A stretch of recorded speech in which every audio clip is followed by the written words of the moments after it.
আলহামদুলিল্লাহি রাব্বিল আলামিন আর-রাহমানির রহিম মালিকি ইয়াউমিদ্দিন ইয়্যাকা না'বুদু ওয়া ইয়্যাকা নাস্তাঈন ইহদিনাস সিরাতাল মুস্তাকিম সিরাতাল্লাযীনা আন'আমতা আলাইহিম।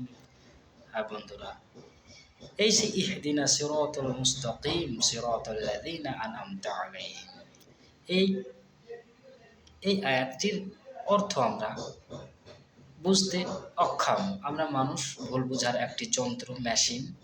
তাই এই আয়াতটিকে কখনোই আমরা পরিষ্কারভাবে বুঝতে পারি না। অধিকাংশ মানুষই বাচ্চা ছেলেদের হাত ধরে যেমন আমরা ধীরে ধীরে তাদেরকে এগিয়ে নিয়ে যাই, ঠিক সেই রকমভাবে আল্লাহ পরিষ্কারভাবে আমাদের শিখিয়ে দিচ্ছেন যে তোমরা আমার কাছে চাও, এইভাবে সঠিক রাস্তার অনুসারী করো। যে সমস্ত ব্যক্তিগণ এই সঠিক রাস্তায় পরিচালিত হয়েছে, কিন্তু আমরা নিজেরা বলে থাকি আল্লাহর কাছে দুই হাত তুলে, হে আল্লাহ, আমাদেরকে এই রাস্তায়, যে রাস্তায় বর্তমানে আছি, এই রাস্তাতেই পরিচালিত করো এবং মৃত্যুবরণ করা তৌফিক দিও। কারণ এই রাস্তাটি সঠিক, আমরা যে রাস্তায় আছি সেই রাস্তাটি সঠিক। এই একটি মনের ধারণা পৃথিবীতে তৈরি করেছে হাজার হাজার মতের।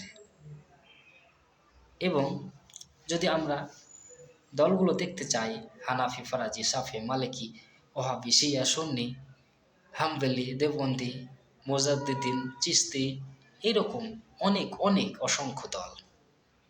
কিন্তু কেউ কখনো আমরা বলি না যে আল্লাহ ইহদিনাস সিরাতাল মুস্তাকিম সিরাতাল্লাযীনা আন'আমতা আলাইহিম, সেই সমস্ত ব্যক্তিদের পথ অনুসরণ করিয়ে দাও যে সমস্ত ব্যক্তিরা সফলকামী। আমরা বলতে চাই এবং প্রচার করতে চাই আমরা যেই মাযহাবে, দলে টিকে আছি এটাই সর্বশ্রেষ্ঠ, অতএব আমরা আমাদেরকে এই রাস্তাতে মৃত্যুবরণ করো। যেন আমরা আল্লাহকেই কনফার্ম করছি যে আল্লাহ এটাই সঠিক, বাদ বাকিগুলো সব ভুল, অতএব আমাদের এই রাস্তাটাই যথেষ্ট। যেখানে আল্লাহ পরিষ্কার বলছেন তোমরা বলো সেই সমস্ত ব্যক্তিদের রাস্তা অনুসরণ করিয়ে দাও। বন্ধুরা, আমরা কখনোই কনফার্ম না। আমরা সকলেই বলে থাকি আমাদের রাস্তা সঠিক, কিন্তু কোনটা সঠিক সেটা একমাত্র আল্লাহই জানে। আবেদন হওয়া উচিত যে সেই সমস্ত ব্যক্তি যারা সফলকামী হয়ে গেছে। বন্ধুরা, এ বিষয়ে তোমাদের মতামত কমেন্টে জানাবে।